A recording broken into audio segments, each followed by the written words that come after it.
இன்றைய தலைப்புச் செய்திகள்.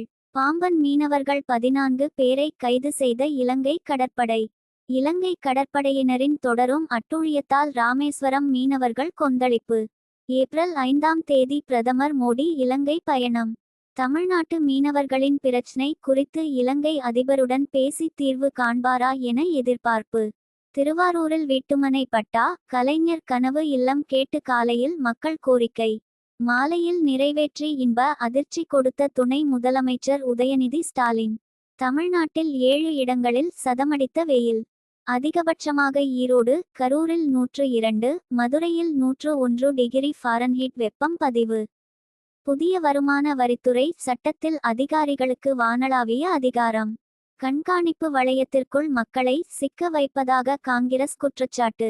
அரசு ஊழியர்களுக்கான புதிய நடத்தை விதிகளை வெளியிட்டது தமிழ்நாடு அரசு. போராட்டத்தில் ஈடுபடவோ அரசுக்கெதிராக செயல்படவோ கூடாது என உத்தரவு. 4 விழுக்காடு கமிஷனுக்கு ஆசைப்பட்டு குருவியாக மாறிய நடிகை. 15 மாதங்களில் 48 முறை துபாய்க்கு பயணம் மேற்கொண்ட ரன்யா ராவ் குறித்த பரபரப்பு தகவல்கள். ஜாமீன் கோரிய ரன்யா ராவின் ஜாமீன் மனு இன்று விசாரணை. ஆங்கிலம் கற்று வெளிநாட்டில் சிறப்பாக செயல்படும் தமிழர்கள். உலகம் முழுக்க பயணிக்கும் சாதனை தமிழர்கள் எனவும் ஆந்திர முதலமைச்சர் சந்திரபாபு நாயுடு புகழாரம். மெக்சிகோ மீதான வரி விதிப்பில் இருந்து பின்வாங்கினார் ட்ரம்ப்.